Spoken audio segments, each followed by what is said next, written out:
Bismillahirrahmanirrahim. Assalamualaikum warahmatullahi wabarakatuh.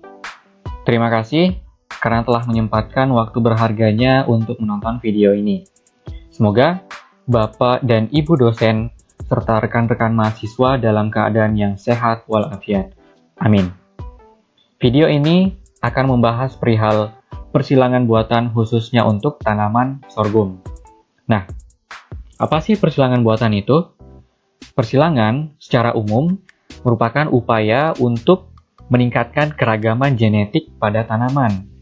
Adapun persilangan buatan atau yang sering kita sebut sebagai hibridisasi merupakan upaya manipulasi dengan menggabungkan dua sifat atau lebih pada tanaman untuk menghasilkan individu yang baru. Oleh sebab itu, pada video ini sangat penting rasanya untuk membahas terkait persilangan buatan pada tanaman sorghum. Video ini dilatar belakangi oleh mata kuliah dasar pemilihan tanaman dan dipersembahkan oleh kelompok 9. Baik, selamat menyaksikan.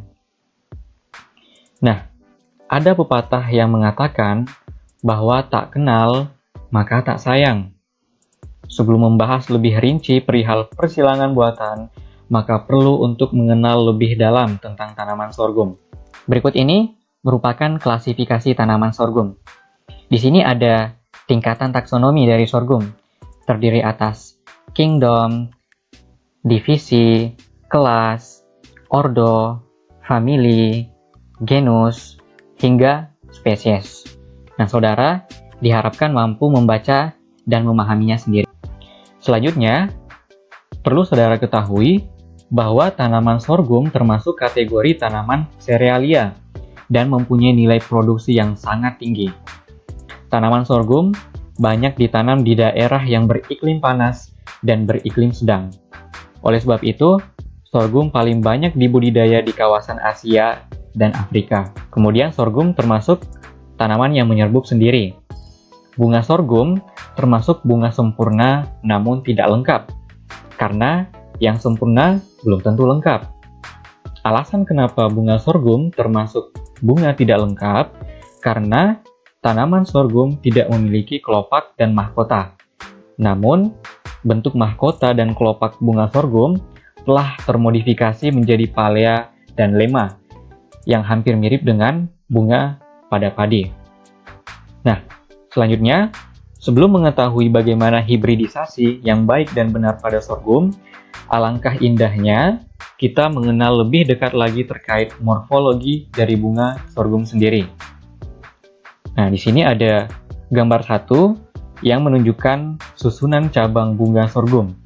Nah, selanjutnya silakan saudara lihat pada gambar 2. Pada bagian A ditunjukkan bahwa bunga sorghum memiliki racem yang terdiri dari beberapa bunga. Racem ini terdiri dari satu atau beberapa spikelet. Nah, jika spikelet ini dibuka, maka akan terlihat bunga aseksual atau bunga hermaprodit dari sorghum. Kemudian pada gambar 3, ini adalah bagian-bagian bunga biseksual atau hermaprodit pada bunga sorghum. Adapun gambar 4 adalah keragaman bentuk malai sorghum pada tetua persilangan. Baik, sekarang kita masuk ke tahapan hibridisasi sorghum. Seperti biasa, kita pertama adalah persiapan alat dan bahan terlebih dahulu. Lalu, kegiatan kastrasi dan emaskulasi, selanjutnya isolasi, kemudian ekstraksi polen dan polinasi, pelabelan, dan yang terakhir adalah panen benih. Baik, pertama adalah persiapan alat dan bahan. Di sini ada gunting untuk memotong bunga jantan, kemudian pinset untuk memudahkan proses kastrasi dan emaskulasi, kemudian ada spidol dan label untuk menuliskan identitas persilangan, selanjutnya ada kantong yang terbuat dari plastik ataupun kertas, tujuannya untuk membungkus bunga betina. Kemudian ada klip, ini untuk menjepit kantong pembungkus betina tersebut. Kemudian yang paling penting adalah bunga tetua betina dan bunga tetua jantan dari dua genotip yang berbeda.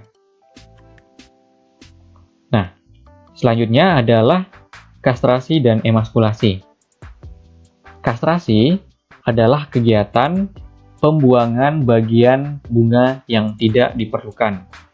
Kastrasi dilakukan dengan memotong bagian atas dan bawah bunga, sehingga yang tersisa hanya bagian tengah saja. Lalu emaskulasi adalah pembuangan benang sari. Emaskulasi secara biologi adalah perlakuan terhadap bunga yang hermafrodit dengan cara membuang benang sari sebelum serbuk sarinya terlepas dari kotaknya agar tidak terjadi penyerbukan sendiri, sehingga dapat dilakukan penyerbukan dengan serbuk sari dari bunga yang lain. Nah, selanjutnya adalah isolasi.